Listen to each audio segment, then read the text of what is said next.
Hey everybody, and welcome to the next park playthrough. So Forest Frontiers is probably not the next park you were expecting to see from me, as I have been kind of working through the Corkscrew Follies Loopy Landscapes expansion pack scenarios for a while now. Anyway, so there's a few reasons why I'm kind of deviating a little bit off course here. So firstly, I've just finished Arid Heights, which was a bit of a mammoth 9-month project. So I wanted to kind of go back to practicing putting together a park with a more simplistic building style, as I'm not really sure if I want to carry the level of detail I had through Arid Heights to the next lot of scenario builds. As Arid Heights, it took just about 9 months to finish, so I expect I'll be somewhere close to retirement age by the time I finish all of the other Corkscrew Follies Loopy Landscapes expansion pack scenarios in the list. So yeah, I just thought I'd maybe rein the detail back just a little bit. So yeah, I thought Forest Frontiers was a good scenario to kind of test that style out with. So yeah. Also, when I started the YouTube channel, I was already about halfway through playing the original RCT scenarios. And so the first full park playthrough that I actually recorded and put together a time-lapse build video of was Mel's World, which I think was scenario number 13. So I have kind of wanted to replay the first 12 scenarios in the original RCT, just so I'd have the complete set of park playthroughs kind of recorded and put into a time-lapse video on the channel, just to make a more complete set. I think a few people have asked if I'd be doing that in the past as well, so I guess I can say now that yes, I probably will be doing the first 12 RCT original scenarios again. I do actually have a showcase video where I quickly show off my first kind of take on those first 12 scenarios.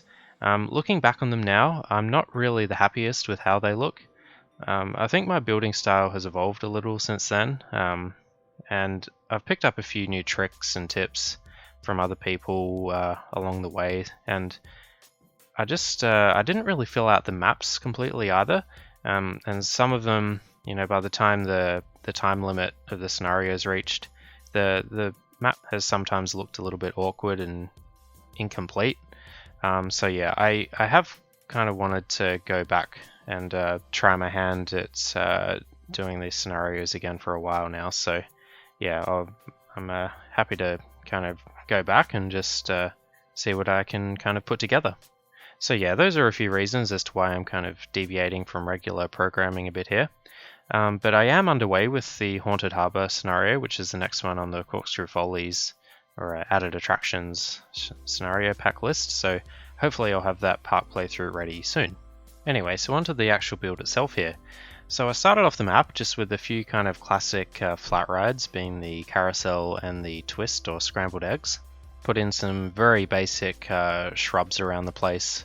Trying to practice just not filling out every single tile, just leaving a few plain tiles here and there.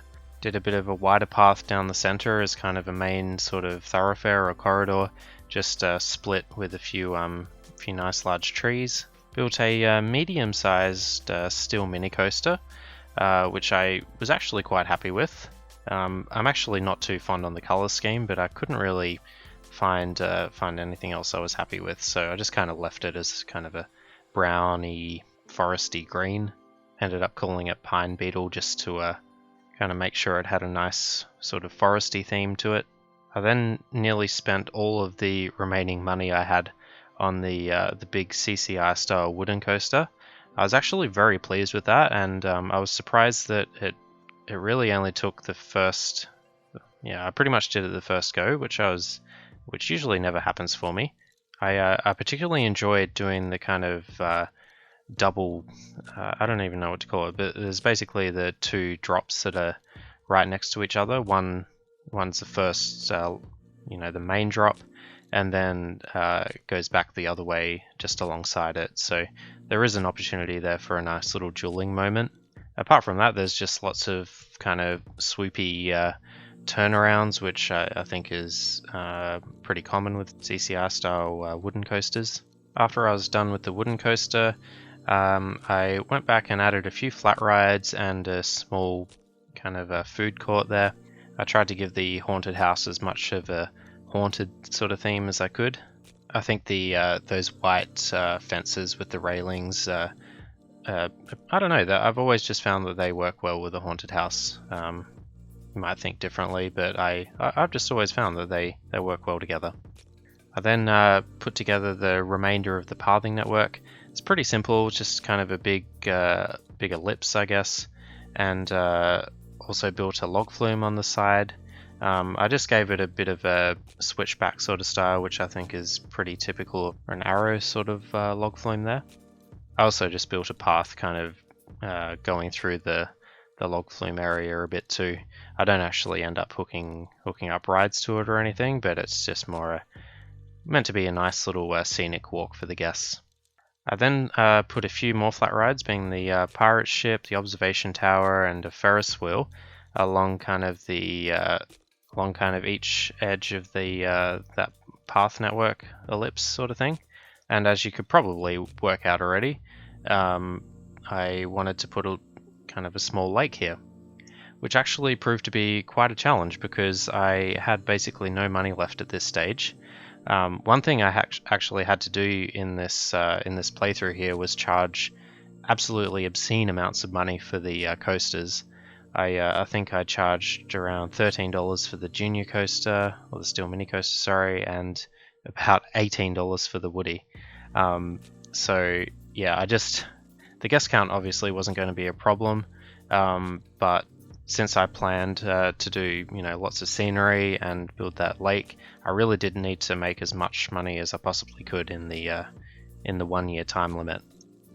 I think I might have even charged $20 for umbrellas when it was raining, which is a bit of a dirty tactic, but I wasn't too bothered. So yeah, with the decorations or the trees and shrubs, I just went for a nice little kind of vanilla RCT1 style sort of mix of the trees.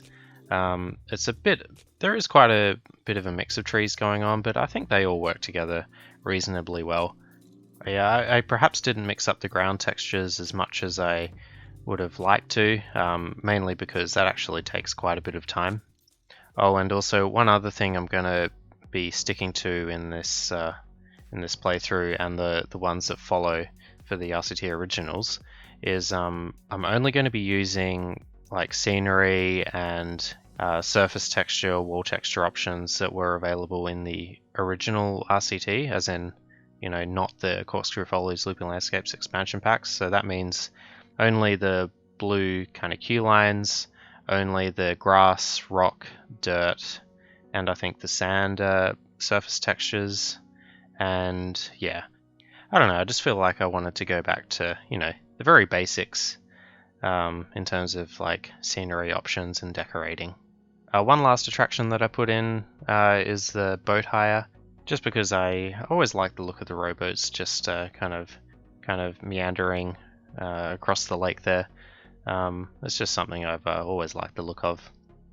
You can also probably notice that I'm using my pause technique quite a lot, where I basically pause the game every time I'm like flicking between different tree types and shrubs, just to save myself every possible second I can in order to get the build done, because you can actually save yourself quite a bit of valuable scenario build time if you do that. So yeah.